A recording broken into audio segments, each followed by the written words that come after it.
नमस्कार। जब भी हम आमेर का नाम सुनते हैं तो आंखों के सामने एक शानदार भव्य किले की तस्वीर आ जाती है। लेकिन क्या आमेर की कहानी सिर्फ इतनी ही है?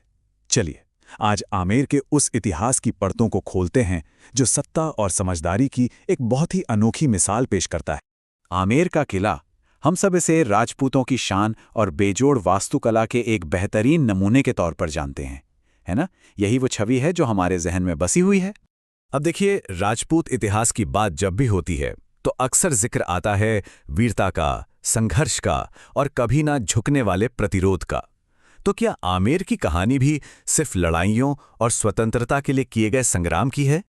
या कहानी कुछ और है, एक ऐसी कहानी जो सिर्फ तलवार के दम पर नहीं बल्कि समझदारी और कूटनीति के बल पर लिखी गई?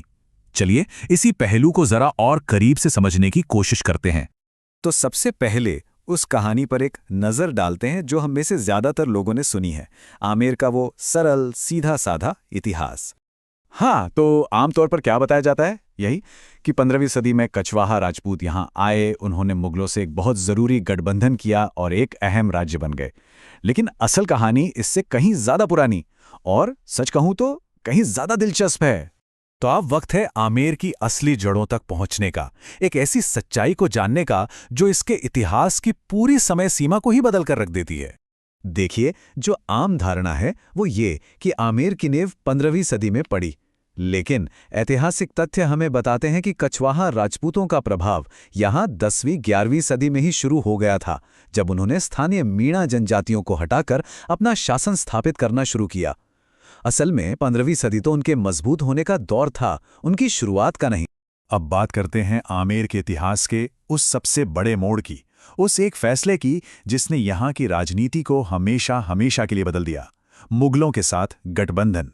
साल था 1562। राजा भारमल ने एक ऐसा कदम उठाया जिसने इतिहास का रुख ही मोड़ दिया। उन्होंने अपनी बेटी का विवाह मुगल बादशाह अकबर से तय कर दिया। और यह सिर्फ एक शादी नहीं थी, बल्कि इसने पूरे उत्तर भारत की राजनीतिक बिसात को ही पलट कर रख दिया था। तो यहाँ एक बहुत बड़ा सवाल उठता है, क्या ये गठबंधन आमेर की तरफ से एक तरह का आत्मसमर्पण था? क्या उन्होंने अपनी आज़ादी, अपनी संप्रभुता मुगलों के हवाले कर दी थी? नहीं, बिल्कुल नहीं। इसे समझने के लिए एक टर्म है समझौते वाली संप्रभुता। इसका मतलब यह है कि आमेर ने मुगलों की सर्वोच्चता को तो माना, लेकिन साथ ही साथ अपने अंदरूनी मामलों, शासन करने के अपने अधिकार और अपनी सांस्कृतिक पहचान को बड़ी ही होशियारी से बचाए रखा। उस दौर में राजपूत राज्यों के सामने दो अलग-अलग रास्ते थे। एक था आमेर का मॉडल, समझदारी भरा गठबंधन करके मुगल साम्राज्य के भीतर ही फलना फूलना, और दूसरा था मेवाड़ का मॉडल, लगातार संघर्ष करके अपनी आज़ादी को हर हाल में बचाए रखना। दोनों ही अपने आप में बहुत शक्तिशाली मॉडल थे। तो आइए अब जरा उन तरीकों को देखते हैं जिनसे आमेर ने मुगल व्यवस्था के अंदर रहते हुए भी अपनी शक्ति और अपनी पहचान को असल में बनाए रखा। आमेर की स्वायत्तता इन बातों से साफ जाहिर होती है। सोचिए, शासन उनके अपने राजा करते थे, कोई मुगल गवर्नर नहीं, उनके अपने कानून चलते थे। व्यापार के जरूरी रास्तों पर उनका कंट्रोल था। इतना ही नहीं, उनके शासक मुगल दरबार में इतने ऊंचे पदों पर पहुंच गए थे कि वो दूसरे प्रांतों पर भी शासन करते थे। तो सारे सबूत इसी बात की तरफ इशारा करते हैं कि आमेर मुगल साम्राज्य का सिर्फ एक प्रांत नहीं था, बल्कि एक ऐसा ताकतवर राज्य था जो काफी हद तक आज़ाद था और अपने फैसले खुद लेता था। अच्छा, अब ये देखते हैं कि ये जो राजनैतिक समझदारी थी, ये उनकी संस्कृति और उनकी वास्तुकला में कैसे झलकती है। देखिए, आमेर की संस्कृति की कहानी किसी एक को छोड़कर दूसरे को अपनाने की नहीं है, बल्कि दोनों को मिलाकर कुछ नया और शानदार बनाने की है।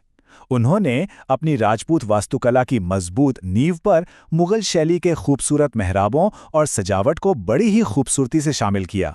एक तरफ जहां कूटनीति के लिए फारसी का इस्तेमाल होता था, वहीं अपने मंदिरों और संस्कृत के ज्ञान को भी उन्होंने सहेज कर रखा। तो आखिर में जब आमेर ने अपनी राजधानी का दर्जा खो दिया, तो क्या ये उसके पतन का संकेत था या फिर ये उसकी सफलता का एक नया शिखर था? वो साल था 1727, जब सवाई जयसिंह द्वितीय ने एक नए, पूरी तरह से योजना बनाकर तैयार किए गए शहर जयपुर की नींव रखी। ये जानना बहुत जरूरी है कि जयपुर की स्थापना आमेर के पतन का नहीं, बल्कि उसकी कामयाबी का सबसे बड़ा सबूत था। ये एक पहाड़ी किले की राजनीति से निकलकर एक आधुनिक शहर को अपनी राजधानी बनाने तक का सफर था। तो कुल मिलाकर आमेर की विरासत बहुत ही शानदार और गहरी है। ये सिर्फ एक अधीन राज्य नहीं था, बल्कि एक ऐसा राज्य था जिसने कूटनीति, समझदारी और दूरदर्शिता से अपनी शर्तों पर तरक्की की और अपनी पहचान को भी बनाए रखा। और ये कहानी हमें एक बहुत बड़े सवाल के साथ छोड़ जाती है कि जब सामने कोई बहुत ज्यादा ताकतवर हो, तो क्या समझदारी से किया गया समझौता हमेशा कमजोरी की निशानी होता है, या ये भी अपने आप में ताकत का ही एक रूप है? इस पर सोचिएगा जरूर।